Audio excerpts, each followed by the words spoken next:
ശ്ലോകം 26. ഏകദാസാ ജഗാമാദ ബുധസ്യാശ്രമസന്നിധൗ ദൃഷ്ട്വാ താം ചാരു സർവാംഗീം ഭീനോന്നതപയോധരാം. സൂര്യനോട് പുത്രൻ ശനി, ചന്ദ്രനോട് പുത്രൻ புதன், சோமபுத்திரன் அப்படின்னு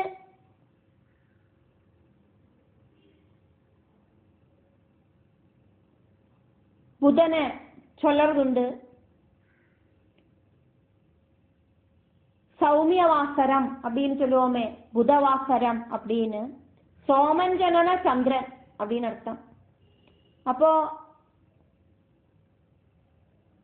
சந்திரனோடு புத்திரனாக்கும் புதன். இங்க இந்த புதனோடு ஆசிரமத்துக்காக்கும் சுத்யும்னன் வந்து சேர்ந்தார், சுட்டி கரங்கி. அதையாக்கும் இங்க பார்த்துட்டு இருக்கோம். ஏகதா சா ஜகாம் அத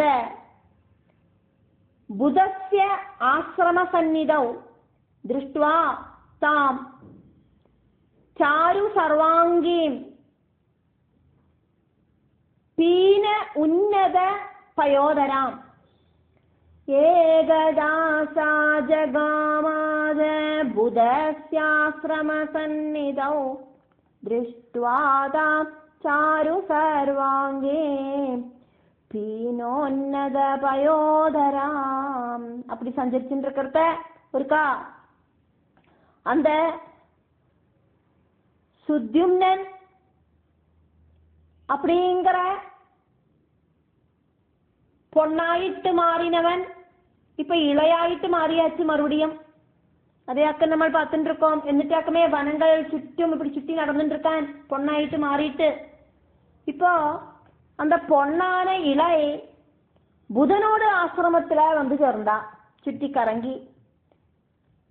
அந்த இளைய பார்த்துட்டு, அவளோட அழக பார்த்துட்டு, அவளோடு ஸ்தனபாரம் எல்லாம் ரொம்ப பெருசாக்கும்.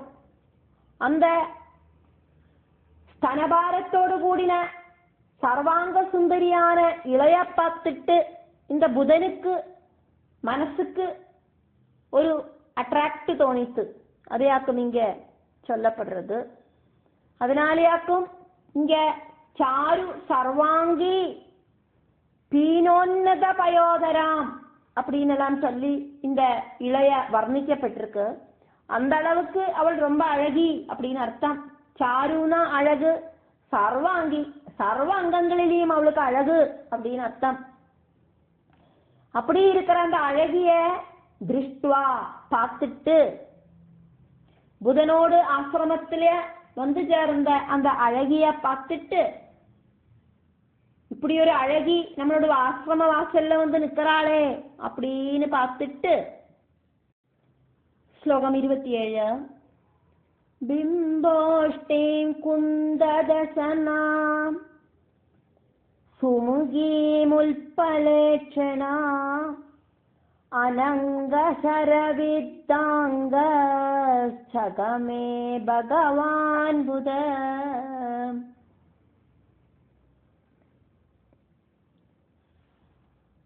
അനങ്ക ശരപീഡിതനായിട്ട്, കാമദേവനോട് ശരത്താല பீடிதனாயிட்டு, அப்படின்னா காமதேவன் மனசுக்குள்ள தோண வச்ச விகாரங்களால அந்த புதன் அந்த இளைய காமிச்சான் அப்படின்னு, காமபரவசத்தோடு கூடிட்டு பார்த்தான் அப்படின்னு அர்த்தம்.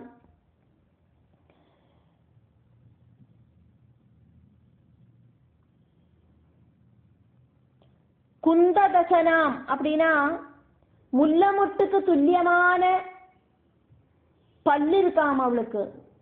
அதே மாதிரி பிம்போஷ்டீம் அப்படின்னா தொண்டிப்பழத்தை வெல்லரா மாதிரி ஜெயிக்கிறா மாதிரி இருக்கிற உதடு இருக்கு அவளுக்கு.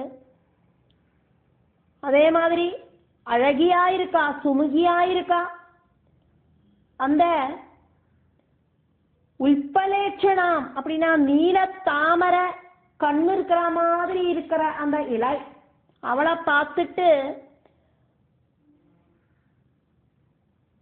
அனங்கன் அப்படின்னா காமதேவன், சரீரம் இல்லாதவன் காமதேவன்.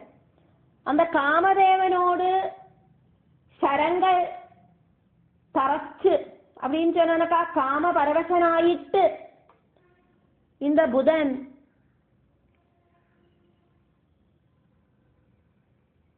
இலையில அட்ராக்டிவானான் அப்படின்னு அர்த்தம். காமத்தோடு கூடி பார்த்தான் அப்படின்னு அர்த்தம். இங்க பகவான் புதன் அப்படின்னு சொல்லப்பட்டிருக்கு. பகவான் புதஹா, சந்திரனோடு புத்திரனாக்குமே புதன், சந்திர பகவானோடு. அந்த புதன் பிம்போஷ்டீம் குந்ததசனாம் சுமுகீம் உல்பலேட்சணாம் அனங்கசர வித் அனங்கசரவித் அங்கஹா ச காமே பகவான் புதஹா. பிம்போஷ்டீம் குந்ததசனாம் சுமுகீம் உல்பலேட்சணாம் அனங்கசரவித்தாங்கச்ச காமே பகவான் புத. ஸ்லோகம் 28. சாவிதம் ஜகமே சுப்ரு குமாரம் சோமநந்தனம் ததஸ்தஸ்யாஸ்ரமே வாசீத்ரமமாணா புதேன சா.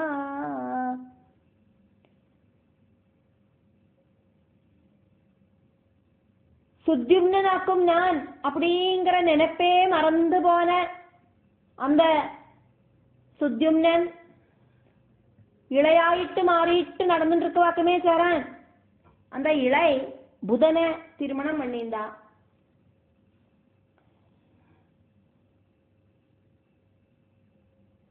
ச அபி தம்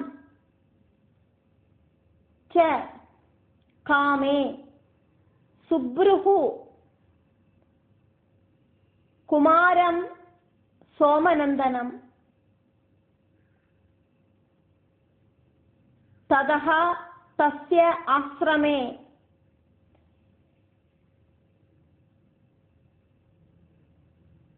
அவால்சீத் ரமமானா புதேன சா.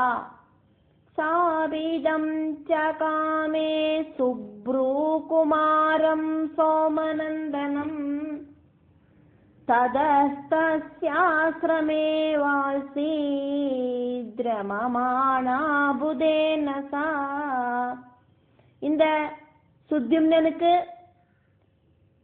பொன்னாயி மாறினோன தான் பையனாக்கும் அப்படிங்கிற நினைப்பே மறந்து போச்சு. அவளுக்கும் சந்திரனோடு புத்திரனான அந்த புதனில ஒரு ஆசை உண்டாகிறது.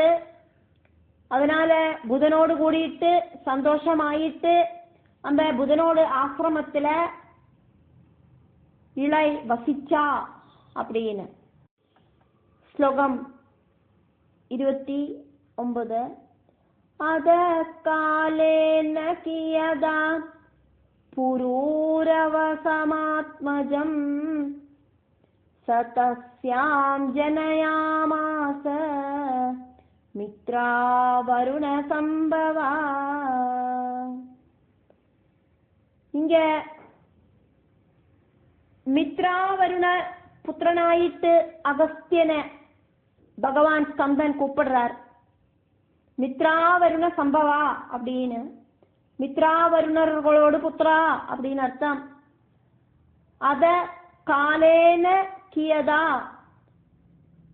புரூரவசம் ஆத்மஜாம் சஹ தஸ்யாம் ஜனயாம் ஆச மித்ரா வருண சம்பவா. மித்ரா வருண புத்திரா அப்படின்னு ஸ்கந்த பகவான் அகஸ்திய மாமுனிய கூப்பிடுறார். இப்படி கொஞ்ச காலம் முடிஞ்சோன புதன் இளை அப்படிங்கிற தன்னோட மனைவியில புரூரவசு அப்படிங்கிற புத்திரனை ஜனிப்பிச்சார் அப்படின்னு. ஸ்லோகம் 30. आदवर्षेषु यादेषु कदाचित् सा बुधाश्रमे स्मृत्वा स्वं पूर्ववृत्तान्तं दुःखिता निर्जगामः. अदवर्षेषु यादेषु वर्ष एषु याद एषु कदाचित् सा बुध आश्रमे स्मृत्वा स्वं पूर्ववृत्तान्तं दुःखिता निर्जगामः. अदवर्षेषु यादेषु कदाचित् सा बुधाश्रमे स्मृत्वा स्वं पूर्ववृत्तान्तं दुःखिता निर्जगामः. സൃഷ്ടി സ്ഥിതി സംഹാരം திரோதானம் அனுகிரகம் இப்படி 5 விஷயங்கள் தேவி பண்ணுவள். சிருஷ்டி பண்றதும் தேவிதான், இந்த சிருஷ்டி பண்ணினதெல்லாம் பரிபாலிக்கிறதும் தேவிதான், சம்ஹாரம் பண்றதும் தேவிதான், இனி இருக்கிறத இல்லாம மறைக்கிறதும் தேவிதான், இனி அனுகிரகமாயிட்டு கோரிச்சொரிஞ்சு கொடுக்கறதும் தேவிதான். இப்படி 5 விஷயங்கள் தேவி பண்றா. தேவி லலிதா சகஸ்ரநாமத்துல பஞ்சகிருத்தியபராயணா அப்படின்னு சொல்லப்படுறது. 5 விஷயங்களாக்கும் தேவி செய்யறா. புத்தி கொடுக்கறதும் அந்த புத்திய மறைக்கிறதும் தேவிதான். சுத்யும்னனோடு புத்திய மறைச்சு வச்ச தேவி இப்போ சுத்யும்னனுக்கு அந்த புத்திய பிரகடனப்படுத்துறா. இத்தனை நாளைக்கும் சுத்யும்னனுக்கு தான் ஆராக்கும் அப்படிங்கறது மறந்து போச்சு. பொண்ணாயிட்டு மாறிட்டானே அந்த வனத்துல வந்துட்டு, அப்போ ഞാനൊരു ஆணாக்கும் சுத்யும்னனாக்கும் அப்படிங்கறதையே மறந்துட்டாக்கும் வனவனாந்திரமா யாத்திரை பண்ணி புதனோட ஆசிரமத்துக்கு வந்து புதனை கல்யாணம் பண்ணிட்டு புரூரவஸ் அப்படிங்கிற அந்த குழந்தைக்கு ஜென்மம் கொடுத்துட்டு இப்போ அதுக்கப்புறமா திடீர்னு அம்பாள் அந்த சுத்யும்னனுக்கு ஞானத்தை கொடுக்கறா. நீ பொண்ணு இல்லை, நீ பையனாக்கும் அப்படின்னு. வருஷங்கள் இப்படி நிறைய முடிஞ்சது. இருக்கா அந்த இளை புதனோட ஆசிரமத்துல தன்னோட பூர்வ விற்த்தாந்தத்தை ஞாபகம் வந்துட்டு அதுல துக்கிச்சுண்டு அங்கே இருந்து கிளம்பிட்டா. அதையாக்கும் இங்க சொல்லப்படுறது.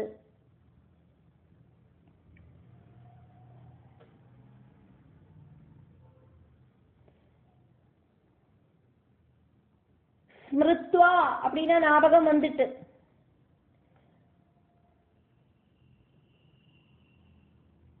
பூர்வ விற்த்தாந்தம் ஸ்மிருத்வா, பூர்வ விற்த்தாந்தம் ஞாபகம் வந்துட்டு சங்கடப்பட்டு துக்கிதா நிர்ஜகாமகா அந்த ஆசிரமத்திலேருந்து கிளம்பிட்டா. ஸ்லோகம் 31. குரோரதாஸ்ரமம் கத்வா வசிஷ்டஸ்ய பிரணம்யதம் நிவேத்ய விருத்தம் சரணம் யயௌ பும்ஸ்த்வம் அபிப்சதி. திடீர்னு குருவான வசிஷ்ட முனிய ஞாபகம் வந்தது. வசிஷ்ட முனியோட ஆசிரமத்துக்கு போறா. சுத்யும்னன் போறான். அந்த இளை அப்படிங்கிற சுத்யும்னன், இனி இந்த பெண் சரீரம் எனக்கு வேண்டாம், நான் சுத்யும்னனாவே இருக்கணும் அப்படிங்கிற ஆக்ரகத்தோடு கூடிட்டு சுத்யும்னன் அப்படிங்கிற மனசோடு கூடிட்டும் இளை அப்படிங்கிற பெண் சரீரத்தோடு கூடிட்டும் அந்த வசிஷ்டனோடு ஆசிரமத்துக்கு போறா இளை. குருவான வசிஷ்டனோடு ஆசிரமத்துல போயிட்டு அவரை பிரணம்யா நமஸ்காரம் பண்றா. എന്നിട്ട് വൃത്താന്തത്തെ എല്ലാം ചൊല്ലി കേക്ക வைக்கிறா. திடீர்னு ஒரு பொண்ணு வாசல்ல வந்து நின்னோனே வசிஷ்டர் கேட்கிறார், அழகி நீ ஆராக்கும் அப்படின்னு. அப்போ இளை சொல்றா, நான் அழகி ஒன்றும் கிடையாது, இந்த ரூபம்தான் அழகி, என்னோட மனசுக்குள்ள நான் அழகனாக்கும், நான் சுத்யும்னாக்கும். நீங்கள் தானே யாகமெல்லாம் பண்ணி என்னோட அப்பாவுக்கு புத்திரகாமேஷ்டி யாகமெல்லாம் பண்ணிட்டு நான் கிடைச்சேன், உங்களுக்கு ஞாபகம் இல்லையா அப்படின்னு எல்லாம் கேட்கறா. ஸ்ராத்த தேவனோடு புத்திரியாக்குமா நீ? அந்த புத்திரி அப்புறம் பரமேஸ்வரனோடு அனுகிரகத்தால என்னோடு தபோ சக்தியினாலையும் பையனா மாறியாச்சே, இப்ப என்ன நீ மறுபடியும் பொண்ணாயிட்டு வந்து நிற்கிறாய் அப்படின்னு கேட்கிறார் வசிஷ்டர். அப்பளாக்கும் விற்த்தாந்தங்கள் எல்லாம் சொல்லறா. இந்த மாதிரி அந்த வனத்துல பாதம் பதிச்சோனையாக்கும், நான் இப்படி பொண்ணாயிட்டு மாறிட்டேன், இனி எனக்கு ராஜ்யத்துக்கு திரும்பி போனமானா என்னோடு அந்த பையன் சரீரம் எனக்கு வேணாம் அப்படின்னு குருவான வசிஷ்டனோட ஆசிரமத்துல போயிட்டு அவரை நமஸ்காரம் பண்ணி விற்த்தாந்தத்தெல்லாம் சொல்லி கேட்க வச்சு புருஷத்துவம் கிடைக்கணும் அப்படின்னு ஆசைப்பட்டு அவரை சரணம் பிராபிக்கிறா இளை. குரோஹோ அத ஆசிரமம் கத்வா வசிஷ்டஸ்ய பிரணம்யதம் நிவேத்ய விருத்தம் சரணம் யயௌ பும்சத்வம் அபீப்சதி. குரோரதாஸ்ரமம் கத்வா வசிஷ்டஸ்ய பிரணம்யதம் நிவேத்ய விருத்தம் சரணம் யயௌ பும்ஸ்த்வமபீப்சதி. ஸ்லோகம் 32.